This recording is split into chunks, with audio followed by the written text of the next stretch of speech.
മോഹൻജി, ഈ 24 മണിക്കൂറൊന്നും തികയുന്നില്ലെന്നേ, കാര്യങ്ങൾ ചെയ്തു തീരുന്നില്ല. അത് ശരി. കുറച്ച് മണിക്കൂർ കൂട്ടിക്കിട്ടാൻ മാർഗമുണ്ടോ?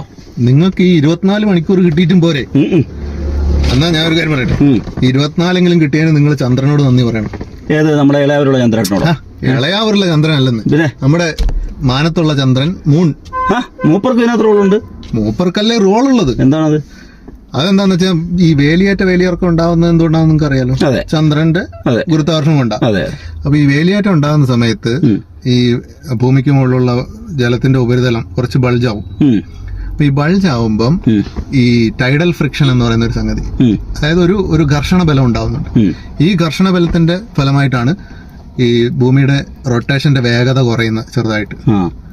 അത് ഇപ്പൊ മൂണില്ലായിരുന്നെങ്കിൽ 24 മണിക്കൂർ പോയിട്ട് ശാസ്ത്രജ്ഞർ പറയുന്ന ഒരു 6 മണിക്കൂറൊക്കെ ആയിരിക്കും ഒരു ദിവസം ഉണ്ടാവും. അത്ര സ്പീഡിൽ റൊട്ടേറ്റ്. കറക്റ്റ്, അത്ര സ്പീഡിൽ ഇത് റൊട്ടേറ്റ് ചെയ്തേനെ. ഈ ടൈഡൽ ഫ്രിക്ഷൻ ഉണ്ടാകുന്നതുകൊണ്ട് റൊട്ടേഷന്റെ സ്പീഡ് കുറഞ്ഞ് 24 മണിക്കൂറെങ്കിലും കിട്ടിയത് ഭാഗ്യം.